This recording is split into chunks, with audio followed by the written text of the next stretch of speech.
You know, I often criticize the media, but I think it's particularly bad this week or in the past couple of weeks. I've never seen it this bad. Literally.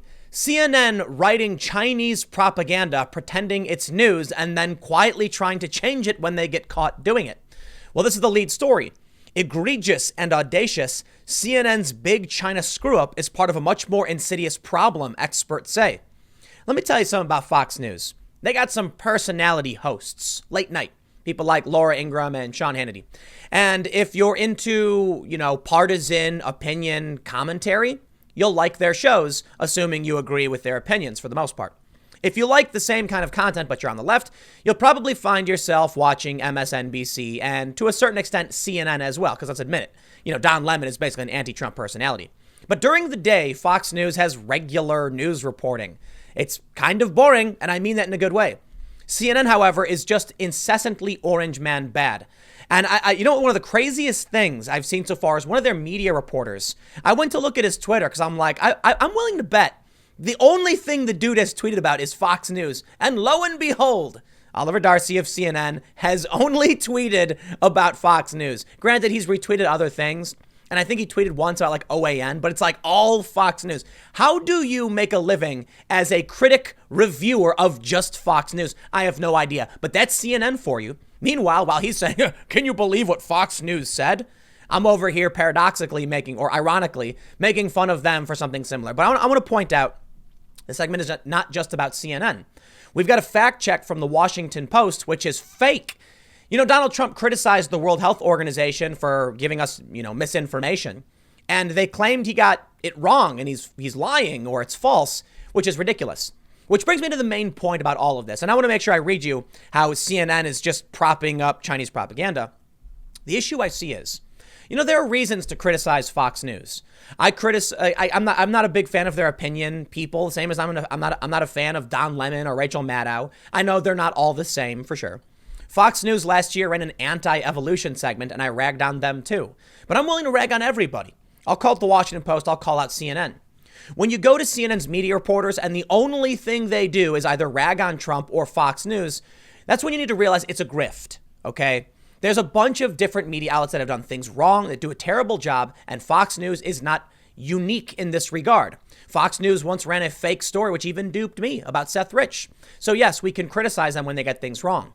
But if the only thing they're feeding you is Fox News bad, you got to wonder why they're not critical of all the other bad reporting that's come out of all the other major news outlets. The Intercept, for instance, Glenn Greenwald's outlet, they got no problem ragging on anybody, and I can respect that. Pointing out all of the ridiculously fake Russiagate news. Sure, if you turn on Fox, they'll be more defensive of the president. If you turn on CNN, they'll be more, offensive against the president. But we can call out everybody, right? Let's take a look at this story first, and then I'll show you how the Washington Post is lying for some reason just to make Trump look bad. This is how bad it's really getting. It's insane. The Daily Caller says, experts say egregious and audacious, CNN's big China screw-up is part of a much more insidious problem. The network experienced almost an immediate backlash April 13th when it published a story in which the main source was a press release from the Chinese People Liberation Army. Excellent journalism, guys. Stated clearly, CNN's article reporting the Chinese Navy, quote, had done a much better job controlling coronavirus than the U.S. Navy, could hardly be told apart from the PLA press release it cited. It was almost an exact replica. Quote, there is a word for anyone who takes the word of an authoritarian regime with a long record of lying, whether it was President Trump praising China's clearly flawed response to coronavirus or U.S. media repeating clearly bogus PLA talking points. Fool. Peter Singer, a strategist and senior fellow at New America, told the Daily Caller. Early on, in January, I believe it was, Donald Trump praised China's transparency. He was wrong to do so. Some supporters of the president said this was him trying to be diplomatic, and I can respect that. It makes sense. Or it was also him just not realizing the scope because he was being lied to and he shouldn't have trusted China. You can criticize him for whatever you want. I don't think anybody here is perfect. While we can criticize the president, we got to point out the media straight up lying. Let me tell you the difference. They like to say Trump is a liar, right? And sometimes Trump lies about really stupid things like weird cultural and personal stuff I don't get. But if he's wrong about China, he's just wrong. If China is lying and Trump was and believed them and then was wrong, well, that's just Trump being too trusting. Hey, criticize him for it. But when the media like the Washington Post writes a story like this, Trump's false claim that the World Health Organization said the coronavirus was not communicable, they then have this quote where Trump accurately points out that the World Health Organization just blindly believed fake information from China, and they give Trump 3 Pinocchios. It makes no sense because in the article, they actually have the evidence of the World Health Organization saying preliminary evidence, no human-human transmission. And that's what Trump was calling out. But they claimed Trump was it's false. This is what the media does. When I say the media, I mean these activists who exist and infect media. Look, obviously, if you're going to talk to a journalist about what's happening on the ground in certain countries, real reporters, real journalists on the ground will probably give you legitimate information. But when you come to political analysis, you get partisans who have infected these organizations for the sole purpose of pushing an agenda, or you have corrupt, unethical individuals who just want to make money with a grift. Certain people over at CNN who, for some reason, can only talk about Fox News. Well, back over at this story about CNN, they say, CNN's propaganda push was incredibly irresponsible and audacious. Rebecca Heinrichs at the Hudson Institute added, "It is not an exaggeration to say that it is Chinese Communist Party propaganda," Heinrichs said of the article. "While we're in the middle of this pandemic, there's multiple things going on at the same time. One of them is a fight for clarity and accurate information. And we know that the Chinese government is still propagating false information. And so for American media to not look at anything that comes out of China very skeptically is so irresponsible." This is what I love about the media. They immediately distrust the president of the United States, and they immediately trust the Communist Party of China. Come on, man. I think Trump is often full of it. He's a boastful braggart, but I'm going to give the guy a little bit more trust than I'd give to China. I mean, not even a little bit. I give him an infinite more amount. Look. If Donald Trump came out and told me that he invented a new recipe for chocolate chip cookies, I'd be like, all right, I guess. If China came out and said Trump did not actually do this, I'd be like, I actually think Trump's like, I believe Trump more than I would believe communist China. Like, and the cookie thing I'm using is like an absurd analogy. If the president comes out and says something, I have very little reason to believe anybody in the U.S. government. But there's probably some morsel of truth. There's probably something there. And I'll tell you what. It's not like I'm going to look at them and say, I refuse to believe it. If China comes out and claims we have no new cases of coronavirus, I'm going to say, yeah, get out of here. The United States has been honest for the most part about the infections. Now, apparently China said, actually, we have 50% more than we previously reported. Oh, dude, shut up. We know you've got it bad. You've been running crematoriums like crazy. You're lying. How do we have a media apparatus in this country that repeatedly just says, how did China do such a good job? China reporting no new deaths, no new infections. How China succeeded in curtailing the virus. Are you kidding? They didn't. They're lying to you. Yet if Donald Trump comes out and says, anything, the World Health Organization misled us. Actually, Trump, that's false, because technically Trump should have said that the World Health Organization was just getting bad information from China. Why? Why does he have to say that? Because he didn't give you like a play-by-play of literally everything, you call it false. But when China comes out and says everything's fine, you're like, you got it, China. You got it. Look, when CNN runs this PLA press release as a news story, you got to question what their motives are. I think it's probably incompetence and laziness. But you kidding me? You just took a press release from the Chinese Communist Party and wrote a news story about it? That's crazy. But when they blindly trust and choose to write stories acting as if the Chinese Communist Party is telling the truth, I really, really have to wonder what their motivations are. Here's what they say. This is Rebecca again. She says, quote, "I mean, the job of the media is to expose what is true, and they are very hyperactive on making sure they do that. You can be hypercritical of the U.S. government, but then to turn around and go to copy and paste Chinese Communist Party propaganda when the stakes are so high is just incredibly audacious and shameful. But more importantly, it proves it." If anybody asks you, what makes you think the press is not trustworthy? Let me tell you this. We know the Chinese government is lying. Yet for some reason, the media will push their propaganda uncritically because it is counter to Donald Trump's statement. That's the most important thing. I'll tell you what. We have a tweet here. The World Health Organization, you've seen the tweet. Many of you, I know, that's why you watch content like mine, because you're more in the know. Preliminary investigations conducted by the Chinese authorities have found no clear evidence of human-human transmission of the novel coronavirus. That's a lie. The Associated Press reported that China knew this would be a pandemic on the 14th when they were tweeting this, and this is Eastern time, so it's basically like a day, half day behind. China knew and withheld the information. They knew they were facing a pandemic. They withheld the information. Well, because the media must always be Orange Man bad, they have now come up with this story, Trump's false claim that the WHO said it was not communicable. Here's the quote from the president. The World Health Organization failed to investigate credible reports from sources in Wuhan that conflicted directly with the Chinese government's official accounts. There was credible information to suspect human-to-human transmission in December 2019, which should have spurred the World Health Organization to investigate, and investigate immediately.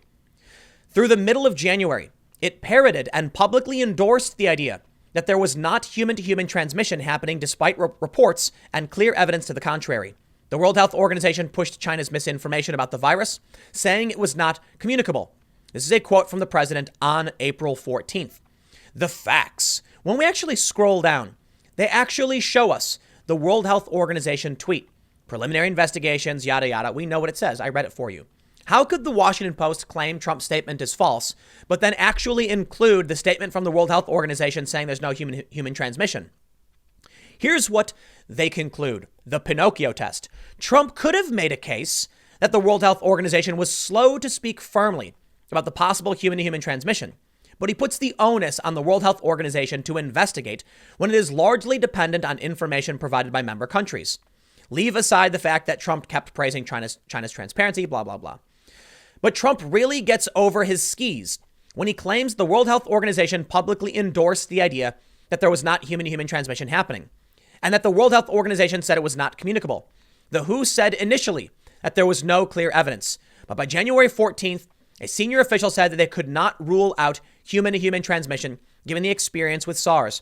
That statement was made only 2 weeks after the WHO first learned of the new virus. It's almost a four Pinocchio claim, but not quite. The WHO could have highlighted the human-to-human transmission sooner than it did and pressed China for more information. Trump, of course, could have done the same and failed to do so for weeks longer. Trump earns 3 Pinocchios. What does the context of when Trump said any of this have to do with whether or not China was downplaying this and withholding information? What does the Washington Post, they write this story. When is the story from a couple days ago? This is from today. They wrote this morning. The Associated Press, for 6 days, China knew and withheld the information. Now, they're arguing that the World Health Organization could have been clear, blah, blah. It's not their job to investigate. Hold on a second. If it's not their job to investigate, what do? Are they a bulletin board for the Chinese government? Can anybody just, it's a cork board on a wall at a cafe and they can walk up and put a piece of paper and say no human transmission, and that's all the World Health Organization is supposed to do? Or are they supposed to get studies and verify the claims? Perhaps I'm wrong. So if it is true that all the World Health Organization has to do is just repeat what they're told, then maybe Trump is right to not give them hundreds of millions of dollars. What is it, like 800 million or some ridiculous number? Because I can't see what the point of their job is if that's the case. So I'm going to drag Oliver Darcy on this one. I hate to be disrespectful, right? This is a professional issue, not a personal issue. I'll make sure that's clear because Oliver will probably eventually see this. But I was trying to see if he had a take on this, right? Oliver is a frequent critic of the president, mostly Fox News. I mean, he almost exclusively tweets about Fox News. And I was curious if he would have a response or something on this. And I noticed something as I was scrolling through. First of all, his latest tweet is from Jared Holt. Jared Holt works for a political propaganda firm called Right Wing Watch. Right Wing Watch is funded, I believe, by Americans for, it's called like Americans for the Progressive Way or something like that. I'm not entirely sure. But basically the function of his job is he produces articles that justify donations for the parent organization. It's not a news outlet. It's an activist organization that raises money for progressive causes. I'm not saying that to be critical. I'm saying that's literally what they do. You can like it or you can hate it. Well, Oliver Darcy is a media reporter, but he's retweeting activists. Okay, that's fine, I guess. Let's scroll down. Once again, he's retweeting Maggie Haberman, a frequent critic of the president. This is all kind of fine to me that he's retweeting these things. I think people are allowed to have perspectives, points of view. If you look over at like Brian Stelter's Twitter, for instance, he's frequently ragging on Trump and the media and stuff like that. And you know what? I got to admit, it's not too dissimilar to what I would say about the Democrats. So I'm fine if the guy's got a perspective and opinion. The only issue I take, though, is that they're both supposed to be reporters, not opinion people. I'm a political commentary guy. I do opinion. And you expect it of me. You go to my channel, you hear my opinion. Some people like to claim I'm not biased. No, that's not true. Of course I have my biases. I think certain things are good, certain things are bad. That's just me. But why would the media reporters be just hyper-partisan pundits? Well, this is the de-evolution of CNN. They're no longer doing news. They've just become a YouTube channel, I guess. You know, you got Chris Cuomo doing reality TV at night, talking about how he's under quarantine when he's not really under quarantine. This is a fact. Look it up. On Monday, he's going like, I'm sweating and I can't leave. I'm frustrated being stuck in this basement. And then turns out on the 12th, he was actually out with his family at some Hamptons property with no actual property. It was just like a construction property. And he admitted to it. So CNN is still trying to pretend like they're doing reporting, but they're not. And that's one of the biggest issues. If you look at the tweets that actually came from Oliver Darcy, it's almost exclusively Fox News. Here we go. So we got a bunch of retweets. Then you can see this one. Martha McCallum. Okay, there we go. Fox News. Here we go. Martha McCallum. Up there we go. Fox News. Up Fox News. Here we go. What's this? John Carl asks Trump some Fox personalities. Okay, there's Fox News. We scroll down. Andrew Cuomo tells Hannity. Fox News. You get the point. If CNN's media reporters want to talk about the Washington Post fact check, if they want to talk about the New York Times or some new technologies or some issues, I would totally understand your role as a media reporter. But I suppose it's fair to say that Oliver Darcy is not a media reporter. He is a pundit, although they say senior media reporter, covering the intersection of media and politics, sometimes tech. Yeah, Oliver, no, that's not true. All of your tweets are about Fox News. If you want to look at my Twitter account and say all I do is tweet about whatever, that's fine. I'm not considering myself to be a bastion of the most important journalism in the world. I'm not pretending to be a media reporter, although both of us do some journalistic work. So the general idea of journalism is to collect and disseminate information. If you want to add opinion on top of it, you can call yourself a pundit, political commentary, and you can say to an extent advocacy journalism, or there's journalism in there. That's fine. I got no problem with that. But journalism is the last bit of what I'm doing. There are many stories where I will actually source information. I do a ton of fact checking every day. So yes, I actually do journalism, but it's part of a bigger process of my opinion and political commentary. If you want to call me a journalist, I think it would be more fair to say political commentary with, and journalism. You could say the same thing for Oliver Darcy. He should put political commentary, Fox News critic, media reporter. I believe that would be fair. The problem I have with this is that even if he wanted to say he was doing political commentary, the only thing he ever talks about is Fox News. And let me clarify something for you. It's interesting when I see people who are very critical of the work I do. If you only go to one of my 4 channels, what are you going to see? Well, on my main channel, frequently criticizing the media and the Democrats. Periodically something about some social issue, right?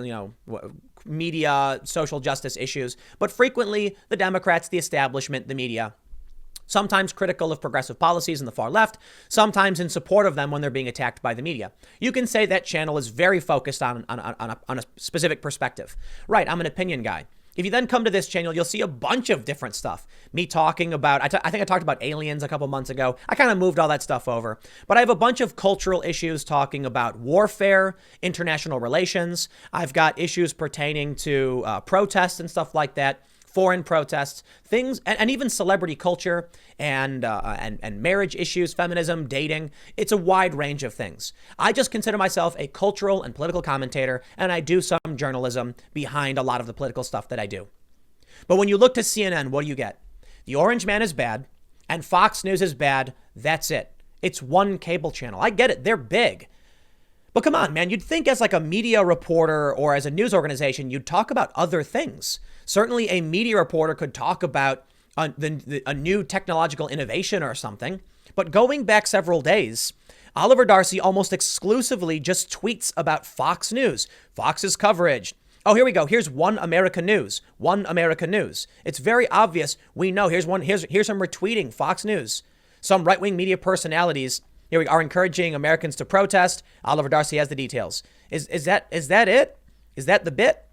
Funny how these people attack CNN and falsely suggest no one is watching and it has no influence, but also simultaneously really want the network to air their stuff. Perhaps I guess. Oh, here he's tweeting about BuzzFeed. Tweeting about, I'm impressed. Okay, so there's some stuff. I'll be fair. Most of his tweets seem to be about Fox News, at least recently, but he has tweeted about other things. I'll be fair, okay? But I have to wonder, what's the point? Brian Stelter and Oliver Darcy act like Fox News is the only network that exists. Is it because their opinion is different from yours? I don't see them routinely ragging on Bret Baier. In fact, many of them were praising Bret Baier. But anyway, look, I'm going to wrap this up because if I was going to rag on the media, it would just keep getting worse and worse and worse. Let me show you this one. This is a tweet I saw. This person tweeted these two stories from the New York Times. March 10th, 2017 from the New York Times. What happens when you fight a deep state that doesn't exist? The New York Times from October 21st. The deep state is alive and well. Okay, we get it. The media is full of lies. They're pumping out trash. If you want to criticize me for being a pundit, you're free to do so. If you want to criticize CNN for being pundits, you're also free to do so. But let's make one thing clear. My channels are me as an individual looking at stories and complaining about stuff frequently. Sometimes we talk about like fun things, like we did a movie review on on the podcast and stuff. So sometimes we have just look. I did a segment the other day. It's one of my highest viewed segments. It's doing really well, and it's about conflict and crisis. It has nothing to do with the media and lies. It has to do with warships and stuff. So I talk about other things. Okay, so maybe they do too. But my channel is me and my personal opinions. CNN is a major network that's supposed to be, as they claim, the most trusted name in news. But as we know, they recently got caught pumping out legitimate Chinese propaganda. And then you look to their media reporters. Are they ever going to talk about the fact that Chris Cuomo isn't under quarantine or that they put out multiple instances of Chinese propaganda? Of course not. They'll just complain about Fox News. What do you get from them other than confirmation bias? I don't know. So again, if you don't want to watch one person like me, you don't have to. If you don't want to follow one person like Oliver Darcy, you don't have to. But CNN is a major network and they use their infrastructure and their power to get people banned and to complain about other news networks, notably just Fox News. Did you get the point? And I'll leave it there. Without a healthy media, we're in trouble. And we don't have one. So I don't know what's going to happen. But I will add, Trump derangement syndrome is going to get people killed. I'll see you on the next segment coming up at 4 p.m. at youtube.com/Timcast. It is a different channel. I'll see you there.